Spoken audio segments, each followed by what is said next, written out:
You are now watching Zach Lesage, the best place to learn about competitive Pokemon TCG. Let's get it! Yo, what's poppin' peeps? Welcome back to the channel. Zach Lesage here. We're going to be doing another best decks for Brilliant Stars. This one we got the top 10 best decks. We do these every single Monday at 12 p.m. Eastern. What are going to be the top 10 best decks? Well, there's been a lot of movement this week. We had the largest Brilliant Stars event that I was able to host at the Metafy Zach Lesage Regional Championships. We had 358 players. Jolteon VMAX surprisingly won. If you think that changed the metagame up, the metagame got flipped on its head, so there's going to be a lot of movement over here. We're going to see exactly what's going on. In this video, I'm going to be sharing what's going on with these top 10 decks, where they're going, what my thoughts are, my personal list. All the lists are available in the pinned comment, by the way, along with reference videos for most. If there's not a reference video, I will be working on it. Trust me, I'll get to it eventually. It's just been a busy time. That being said, if you do want to help support this content, we just got past 10k subs. I really want to appreciate it. And thank you everyone for all the support is what I'm trying to say. Hit that like button, subscribe if you haven't already. You're in the greatest place for Pokemon TCG content that I could potentially offer or possibly offer, whatever's going on. Let me know in the comments what you think the top 10 decks are going to be. And if you're trying to support my content, by all means, head over to ptcgeostore.com, plug in code ZLesage5 to save 5% on your next order of codes. If you're trying to pick up physical cards, you can go to atlascollectibles.com, plug in code ZLesage8 to save 8% on your order of Pokemon TCG cards. And you could also go to metafy.gg/@ZachLesage to learn the game from me. I do full-time coaching on there, so hit me up for a session. I'd totally love to help you on your journey. That being said, let's jump into our number 10 spot and see exactly what's going on. Shooting up into number 10 and not making the list last week is Arceus VSTAR with Malamar VMAX. Now, this deck is kind of new to the list. I mean, it wasn't available last week, and it kind of follows the traditional list of what an Arceus VSTAR deck is. You're going to be trying to use either Trinity Nova, Trinity Charge with Arceus VSTAR, Starbirth to search out things. In this case, it uses Malamar because it's a Dark-type attacker, which is very helpful against Mew VMAX, which has largely been one of the most popular decks in our Brilliant Stars format. You can knock out a Mew VMAX, and you have disruption-based cards with Malamar VMAX's attack and Marnie and Path to the Peak, so it really works overall. Bibarel is going to be there for your average draw with its ability of searching things out, and I mean the rest of the list to follow is going to be an Arceus VSTAR type build. Now, the reason why this deck, like I said, is popping up a little bit is because it's supposed to have a really good matchup against Mew VMAX, and I think that's one of the things that it does do okay. I just don't necessarily know what else this deck does. The same way that I think it's exciting because it's Arceus, I don't know if this deck's going to move up or not. I know it has quite a few finishes, and I think a lot of players are experimenting with decks right now. But as we're experimenting with decks, you'll see decks either spike up very quickly, as we've seen with Arceus and Inteleon, or the decks will fall off completely, as we've seen with Zacian V as players get bored with certain decks. So I think this is the case where this deck could kind of go anywhere, but I do think that it's probably appropriately placed in the middle. I think that there's better Arceus VSTAR builds that are just a little bit more consistent, or they have a more generalized idea, but there's nothing necessarily wrong with this deck. I think it's actually quite a powerful concept, and it's something that I'm looking forward to cover on the channel, hopefully really soon.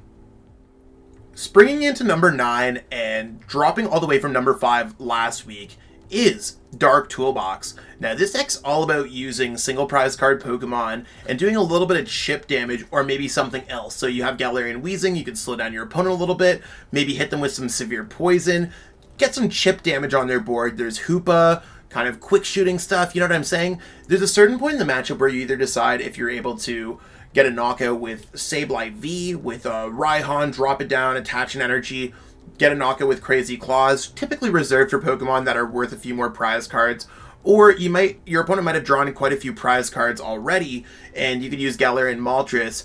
Its Fiery Wrath attack can get the knockout using its Malevolent Charge to build up energies. Now, we do have a Zapdos in this deck, and that's really just meant to poke at your opponent's Arceus, Gengar, Jolteon, all these type of powerful decks are weak to fighting, so it seems like it's a really good addition to this deck. And the new Manaphy from Brilliant Stars does kind of breathe new life into this deck. I think this deck, it saw a lot of success at the Full Grip Games event, and then it kind of fell off completely. Now, the issue with this deck overall is that Arceus VSTAR just decks in general, they're flooding everywhere. Almost every single deck plays some kind of Arceus VSTAR lineup. If it's not Mew, those decks typically do not do well. this deck typically just doesn't do well against Arceus VSTAR. It just has too much HP for a 2 prize card Pokemon, and even with Zapdos, it can be a little bit tough. Like, I mean, at least you have Zapdos to catch someone unsuspecting off guard and just be able to get a knockout there. But reasonably, that matchup's difficult, and that's kind of what's putting this deck back, on top of Mew decks just teching Oricorio and stuff like that. So I do think that Dark Toolbox is probably somewhere within the top 10. I truly think it deserves to be there. I just don't necessarily think it's a great play due to the metagame that surrounds it right now. Causing fear and panic at number 8 and dropping from number 6 is Gengar VMAX. Now, Gengar VMAX is all about using Houndoom's ability to accelerate energies to Gengar, and then you're just going to be attacking with Fear and Panic or Gmax Swallow Up. I mean, that's the base of this deck, and I mean, it's one of those things where there's a lot of V Pokemon in play. Fear and Panic can hit for a lot with Arceus V's decks because they all have to have V Pokemon down to use Trinity Nova and Trinity Charge, even if they're just playing other copies of Arceus V or even a Lumineon down on their bench. On top of this deck has advantage against Mew just due to typing, and it's really one of those things where Gengar can knock out whatever you want. Additionally, the second playout is a single prize card deck with Stonjourner and Houndoom against other popular decks like Malamar and Durant and all those kind of things. So, and on top of, like, Stonjourner is just a fighting type Pokemon the same way that we saw it in the Dark Toolbox deck. It can be very helpful against weak metagame that's weak against dark or fighting type Pokemon and dark type Pokemon. So the Stonjourner works out really well there. Path to the Peak also gets around the ability of Skyscraper for Duraludon VMAX. So I feel like I'm struggling to get out the words. This is a deck that I've been putting in a lot of effort into, and I largely think that it's placed this low because Gengar is a misunderstood deck. I watch countless players attempt to play this deck. I've watched many games on Twitch. I have many players asking for advice about this deck, and quite honestly, they're just not playing it up to the level that I feel like that I am. Now, that might be a given, but it's one of those things that if you watch through my video and explain, like the video that I just posted for this deck, it does really explain how to play this deck, and it really shows you what Gengar VMAX can do, beating single prize card decks like Malamar, Durant. You can beat Mew VMAX, Jolteon. You beat all the Arceus builds, in my opinion, and all in my testing. So I think it's just going to take the right pilot to take Gengar to something like Salt Lake City. This, to me, would be my ideal play. If there was 2 decks that I'd be bringing to Salt Lake City, it'd be this and Mew. We haven't seen Mew yet. It might be on this list somewhere, but I think Gengar VMAX is poised to go up in the metagame, and I wouldn't be surprised if it took a really great player to really bring it to Salt Lake City and abuse Fear and Panic. Attempting to counter the whole metagame at number 7 and dropping from number 3 is Arceus Toolbox. Now, Arceus Toolbox aims to be like any other Arceus deck. You're using that Trinity Nova, Trinity Charge, Starbirth to search through anything in your deck with its Starbirth ability. Search for any 2 cards once during the game. Absolutely amazing. You can accelerate energies onto various Pokemon that are going to be powerful in certain matchups. Galarian Moltres might be helpful against a Mew deck.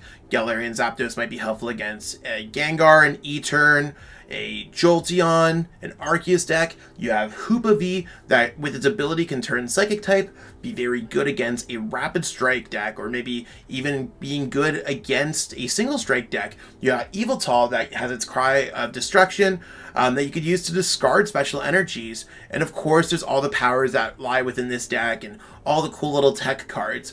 Now, this deck has largely performed well, but other Arceus versions or variants have really taken over the game in the past couple weeks, and I think this is just one of those like casualties of the format where counterbox decks are just not necessarily well equipped to counter the metagame until the metagame is solved. Our metagame is too moving, there's too many different things, as we saw at the Zach Lesage Metafy Regionals event this past weekend. The metagame's a little bit different than we all perceived it to be, and that can be incredibly difficult to choose the right attackers, or if you just face against a deck where you're not well equipped, it's just not the correct play to play this deck right now. So I think like if I would mess around with other Arceus builds, I'd keep all the tech cards on the side. This, I think, needs to have more of a solidified metagame before it makes a solid showing. That being said, it's probably going to slide down the ranks a little bit, and it might eventually fall out of the top 10 in favor of just more solidified concepts.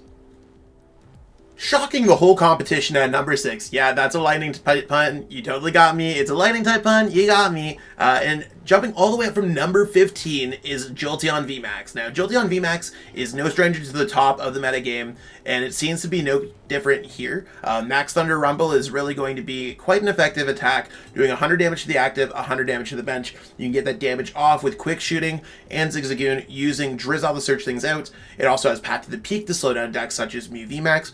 Also, Elemental Badge is really special for this deck because you can attack for only 1 energy, making it quite efficient. Now, we did have Giovanni win the Zach Lesage Metafy regional event, and it's one of those things where Jolteon was really a sleeper pick.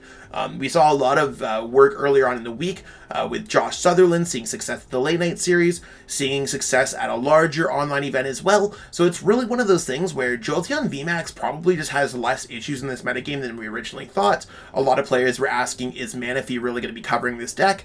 And the answer is yes in some cases, and no in a lot of ways, because a lot of players have been cutting Manaphy because Jolteon has not been seeing the success. So Jolteon's in a really awkward place in the metagame, and there's also the opportunity where fighting type decks got brought back up just from this deck seeing success. I know Mew's really been keeping a lot of the fighting decks in bay because quite often they're weak to Psychic, but we might see a few Rapid Strike Urshfus, Resurrect, we might see some other just fighting type cards, see some just kind of be teched into decks, maybe even those, I know I already kind of swore off Arceus Toolbox a little bit, but maybe Galarian Zapdos is a suitable tech in that deck or in other Arceus builds, so we're going to have to see how Jolteon is. I wouldn't be surprised if this one actually saw more success this week, so my thought process is going to be moving up. To me, if I had a placement to give this deck, I'd say it's a number 5 deck or maybe a number 4 deck. Galloping all the way into number 5 and dropping from number 4 last week is Ice Rider Calyrex VMAX. Now, this deck has honestly surprised me a bit because I thought that like the Arceus build would be just the better one, but here we are looking at plain Jane Ice Rider Calyrex VMAX. The goal of this deck is to use Melanie or fish it out with Drizzile, Shady Dealings, search your deck for that Melanie, accelerate energies to Ice Rider Calyrex VMAX, and attack with Ride of the High King or Max Lance. Pretty simple. If you're going to get a knockout, you're going to be using it with Max Lance. If you're not getting a knockout, you usually want to square up knockouts with Ride of the High King. Sounds pretty simple. With all the extra room that you don't have for Arceus, you have cool things like Leon, Choice Belts, Quick Shooting, Pat to the Peak, all these cool things that you can use to kind of disrupt your opponent or do a lot of extra damage. So I think that this deck is just like incredibly powerful. And if we look at Max Lance at its pure basis, it could do 250 plus Choice Belt. That does 280. Leon brings it to 310, which is enough to knock out a lot of VMAX Pokemon, including Mew VMAX. Pat to the Peak can really slow down a lot of decks. So I think that this deck is kind of just like neutral is the best way that I put it. I think it's very neutral in this metagame when it comes down to it. Like, it's really one of those things where you're not really going to be winning against a lot of decks. Like, you definitely have some skin in the game, but you're also not losing to a lot of decks. It's not like you're playing Mew VMAX against a Gengar deck or just a pure Dark deck where it's like, oh, I'm going up against a wall. Ice Rider's like, I could do okay in every single matchup. It's kind of cool.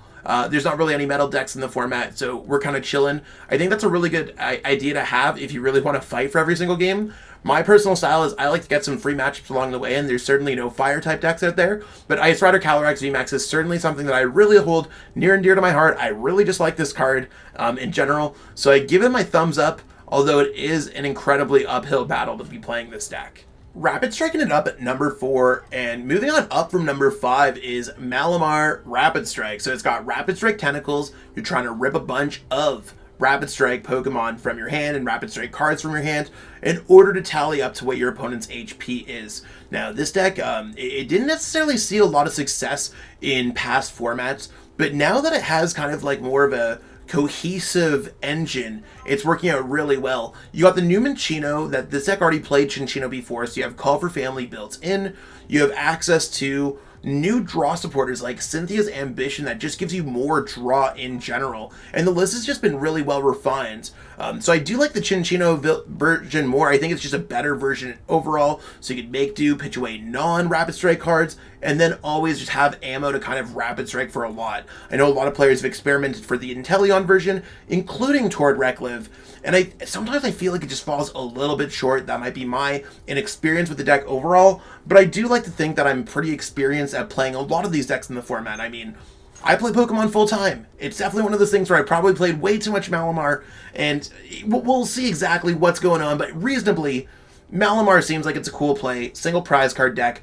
My one issue with it, if you're playing it in real life, I think it takes a little bit long to play. I really do. I think it's just one of those things where your opponent's trying to knock you out. It's almost like double the amount of time as a normal game. I also think that this deck is just prone to missing sometimes, and if you miss once, you could just be out. So I personally would stay away from this game, but I do know that it's got to be a really good playstyle for a lot of players, and I do recommend to give it a try. It does allow you to think differently. Malamar is just really powerful. Any deck that has scalable damage, of course, has to be good to some degree. I think it's just really good deck, and give it a try. I think this deck's probably going to go up, especially after the Tort Reckless cosign. They just came 9th at the Metafied Regionals. Skyscraper all the number 3, and being number 3 last week, Duraludon Arceus VSTAR has just kind of proven some stability as one of the best decks in our format. I have said it a few times, this deck, like most Arceus VSTAR decks, is going to be about using Trinity Nova, Trinity Charge, accelerating energies, and in this case we're going to be accelerating energies to our Duraludon VMAX. Duraludon VMAX is important because it has a Skyscraper ability, which stops your opponent's Pokemon with special energies from doing damage to your Duraludon VMAX. And I think that's incredibly powerful. There's a lot of decks that play special energies, including Double Turbo Energy, including Fusion Strike Energy, and it's even Mew's just cutting like their basic energies out of their decks nowadays, so Duraludon seems really well positioned.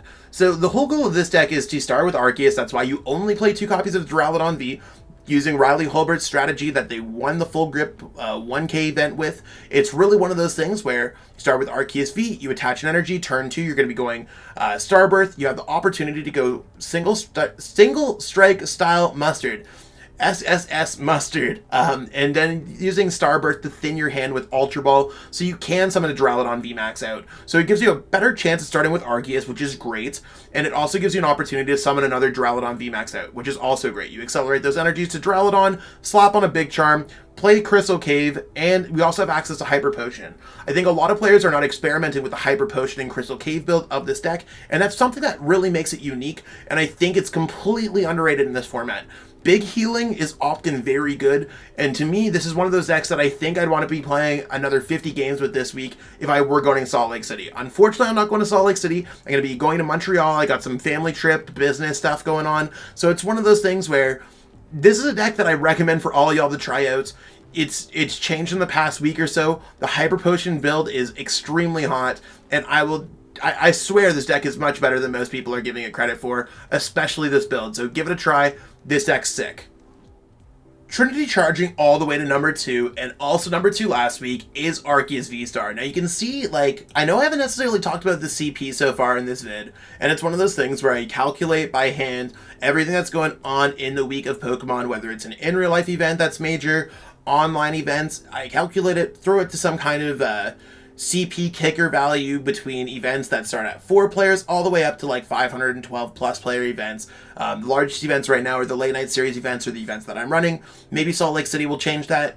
We don't know. We'll figure it out. Either way, this one earned 1510 CP, and it does give us that scale. So our number 10 deck, for example, Arceus VSTAR with Malamar only got 300. Even Arceus Duraludon got 840. This is almost double that. The strategy of this deck is to really just do Arceus things, and this one's really going to be Arceus is just going to be attacking with Arceus. So you're going to be using Trinity Charge, Trinity Nova, attack. So we're trying to treat this deck as if you have VMAX level HP as a VSTAR Pokemon. So the HP of a 3 prize card Pokemon as a 2 prize card Pokemon, which means you could use 3 Arceus VSTARs in a game. We have access to Big Charm, we have access to Path to the Peak and Marty to slow your opponents down, we have access to Quick Shooting and build up extra damage on your opponent's Pokemon, we have access to Melanie to accelerate energies, we have access to Charon's Care to kind of rotate through our Arceus. So if you don't get a one-shot on an Arceus, Charon's Care, rip it back to your hand, set up another Arceus, go ahead, attack, accelerate the energies again, and kind of that repeat. So decks that can't one-shot this typically have a poor matchup against it. This deck has a really underdeveloped Mew matchup. Some people think it's bad, some people think it's good. I personally think that Mew beats this deck right now, even though you could go Path to the Peak, Marnie, Brick a Mew, but on paper I think Mew VMAX does beat Arceus VSTAR right now. There are a few players that are experimenting with some dark type techs in this deck, and really just playing only a couple water energies with Melanie and stuff to make that work. But overall, I do think that this is a very good Arceus build. Not sure if this one's better. I know that there are a few other players that are experimenting with Arceus VSTAR Chinchino. I know similar in the Malamar build, maybe I'd like to be playing Chinchino instead of playing Inteleon. It's It's one of those things where I got to experiment it a little bit more. That's another deck to watch out for. I think this deck's going to stay number 2 for the foreseeable future. This to me seems like last format's Jolteon. Arceus, just a straight up Arceus build seems so good. So even though Arceus Duraludon, I said to try it out, that deck's sick, this deck is well more proven than Arceus Duraludon at this point. And the lists are going to start to get really refined. I'd watch out for this deck this week heading into Salt Lake City and any other important events to you. Max miracling into number 1 spot, number 1 for the past 3-4 months, Mew VMAX. Now, Mew VMAX, I know a lot of y'all already knew was going to be number 1, and this is my newest build after looking at Natalie Miller's winning Brisbane Mew VMAX list. So I think that Mew VMAX is a deck that's largely been discovered, but it did get a few new tricks in Brilliant Stars. Before we get into that, let's talk about Mew strategy, because some peeps might be newer than others, and if you're new to the game, you're in the great place. We're really going to try to cover everything that you possibly can know, and if there's any deck you want to see, let me know in the comments below.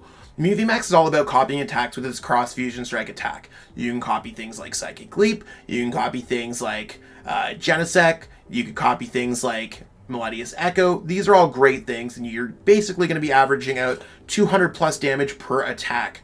Melodious Echo does make this deck incredibly vicious with Meloetta. You can go Ellis' Sparkle, slap down an Ellis' Sparkle, Fusion Strike Energy 210, you're chillin'. Big damage, really quick. So I think that's going to be incredibly amazing, especially with Power Tablet and Choice Belt. You could just knock out things on the first turn going second. Or Choreo is a cool tech in this deck. It does help out a lot against maybe even an Arceus VSTAR deck using a double turbo energy. They can't necessarily knock out a Genesect at that point. It does help out against a lot of single prize card matchups. It does help out against Jolteon, but largely I like this card because it offers a diversified third single prize card attacker. See, in the Mew VMAX mirror, it's one of those things where if you go Meloetta in the active going first, and another single prize card Pokemon on the bench, or any 2 single prize card, one in the bench, one in the active, it's one of those things where your opponent cannot escape rope Meloetta and draw 2 prize cards. If you didn't have one on the bench, or if you didn't have one in the active, your opponent could either play Switch or Escape Rope and knock you out with Meloetta turn 1, going up on the prize trade. This really allows you to kind of jump forward in the Mew Mirror match. I've also included 4 copies of Boss's Orders, Echoing Horn, and 3 copies of Double Turbo Energy. So if we have a Mew V, we could always evolve into Mew VMAX and have an out to get a knockout on a 2 prize card Pokemon. Everything else revolves around these changes, and I think that this list seems well equipped for the upcoming event, Salt Lake City Regionals, and any other events that are going on online or Liverpool Regionals. I think this build seems absolutely amazing. So cards like Double Turbo, Choice Belt, really just add a lot, and Ultra Ball, you could thin your hand a little bit more, draw more cards in Fusion Strike system. You could use Choice Belt to do extra damage, and I mean, extra damage with Mew is amazing, and Double Turbo Energy allows you to hop back into games. I think this deck even just like beats Dark decks on average now. And the Echoing Horn, I originally saw it from my pal Jade. She told me about Echoing Horn, and she was like, it's gonna Mew, and I'm like, I don't see it. Now I see it. I see the vision with the 4 Boss's Orders. I think this list looks absolutely sick. Again, heavily inspired by Natalie and heavily inspired by all my friends. But Mew VMAX, this seems like a really well-refined list. And if you do like Mew VMAX, take it to a tournament near you. This is the absolute best deck in the format.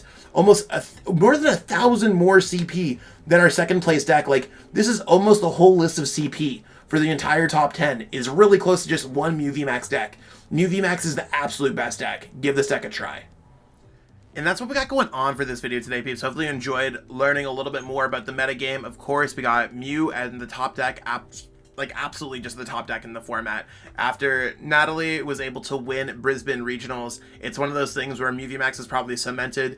Of course, going to Salt Lake City, Liverpool Regionals, local events, late night series, Mew VMAX is still likely going to be the top played deck. However, there are going to be some shakeups in this metagame. Like I said, Jolteon's probably going to see a spike of play. We might see some ripple effect from fighting decks going back to the format.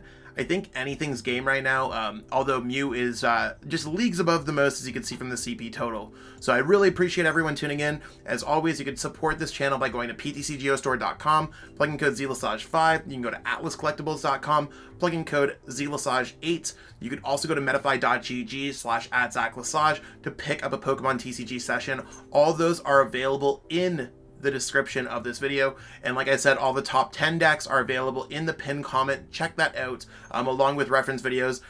Click around on some videos. It does really help boost the YouTube algorithm. Hit that like button, subscribe to the channel, and let me know in the comments if there's any type of content I could make for you. I appreciate everyone. I'm going to try to get as much content as I can. I've been incredibly busy lately, but I do love creating Pokemon content for our Pokemon community. Thank you so much. Have yourself a great one, and I'll catch up with all y'all at the Late Night Series Invitational later tonight. It's going to be live stream right on my YouTube. Take it easy, peeps. I truly appreciate you taking the time out of your day to watch this video. It means the world to me. And my goal with this channel is to spread my love of the game and knowledge with our entire Pokemon TCG community. If you haven't already, help signal boost this video to other Pokemon TCG fans by liking it, sharing it with your friends, and subscribing to the channel. Hopefully we reach our goals really soon. Check out this recommended video, and have yourself a great day. Thanks.